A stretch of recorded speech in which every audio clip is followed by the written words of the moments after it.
Je fais qu'à parler de lui, au-delà même du fait qu'il soit un sage bénin, qu'il soit un conseiller idoine, ben, il a fait ses preuves. Il a fait ses preuves au sein de Lyon Douala comme président et les résultats parlent en ses lieux et places. Les résultats parlent en sa faveur, devrais-je dire. Après, moi j'ai envie quand même de rappeler Alain, évidemment, il a un site particulier, c'est qu'il est sous d'autres cieux, en d'autres lieux, il sait ces choses-là, il est moulé justement dans la continuité, ça veut dire qu'il est quelqu'un qui sait que certaines choses ont été bien faites et il faut les rendre pérennes, en toute honnêteté. C'est pour cela que je parlais tantôt de l'éducation des masses et singulièrement des présidents à la donne administrative, parce qu'il faut éduquer, il faut faire des formations dessus, parce qu'on ne sait pas pourquoi on est dirigeant d'un club. Sauf que Alain est à la réponse même. D'aucuns deviennent présidents pour la simple raison qu'ils veulent avoir une place au comité central. Il y en a qui deviennent présidents parce qu'ils veulent de la visibilité pour leurs affaires. Il y en a qui veulent être président à tout prix parce que hier, papa, grand-papa n'a pas bénéficié d'un transfert d'un joueur. Il faudrait qu'il en bénéficie parce qu'automatiquement, c'est grand-papa qui en a été le fondateur. Donc, ils ne tiennent pas compte des textes et du coup, ça devient non pas un égoïsme, mais une sorte d'égocentrisme. Donc, tout part de là. À partir du moment où on sera tous moulés à cette donne-là, à la donne professionnelle, à la donne administrative, on comprendra, et là je suis très d'accord à fond la caisse avec Alain, qu'en réalité les institutions se doivent d'être pérennes, en toute honnêteté, qu'on soit le fondateur, le petit-fils du fondateur ou non, tant que le nom Inter de Milan est perdu, voilà, c'est des clubs qui sont centenaires, voilà, il n'y a pas de souci, mais on tiendra toujours compte, on saura toujours que en réalité c'est X ou Y qui en était à la base, qui en était le fondateur.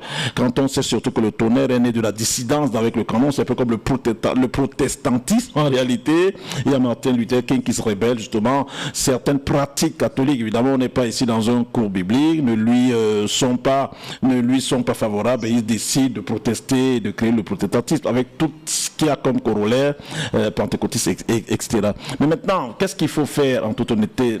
D'entrée de jeu, j'ai envie de dire que les discours même justement auxquels vous faites allusion, que vous souhaiteriez qu'ils soient faits, ne passeront pas tant que justement ceux-là qui sont des dissidents ou bien ceux-là qui pensent que c'est ou rien ne comprendront pas qu'en réalité on ne s'emmène pas comme ça à la tête d'un club.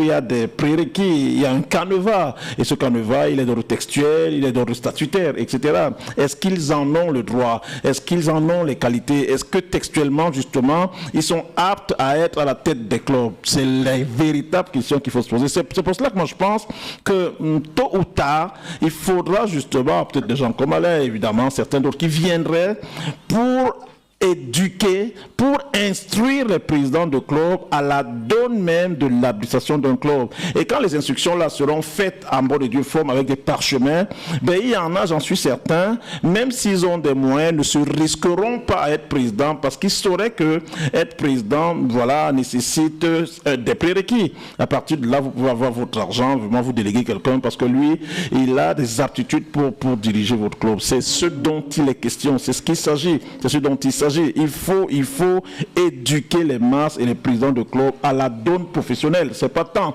avoir de l'argent, c'est pas tant avoir un siège dans la voiture, c'est pas tant justement être passionné qui fait de vous justement un président up-to-date que nenni. Il faut être éduqué parce que pour être président d'un club en France, notamment là où ça se fait de mieux, il faudrait justement que l'on vous ait passé au pain fin. La preuve, pour finir, je prends un exemple. Combien de clubs pour cette entame de saison pourront faire leur bilan, justement, pourront présenter leur budget. Évidemment, les budgets se présentent, mais les budgets, justement, c'est l'ensemble du passif et de l'actif. Combien pourront vous dire exactement que la saison dernière, on a dépensé tant à un chiffre près? Il n'y en a pas, parce qu'il y en a même à l'entame de la saison, justement, qui ne tiennent pas compte de ça. Donc, tout part de là, être formé, être éduqué, être même, j'allais dire, enseigné à la donne de la pratique de l'administration d'un club. Dès lors que ce sera fait, et de fil en aiguille, je pense, beaucoup de choses vont changer dans le bon sens. Mais tant que ça n'est pas fait, non, on pensera que papa a été là hier, il n'a pas bénéficié d'un transfert.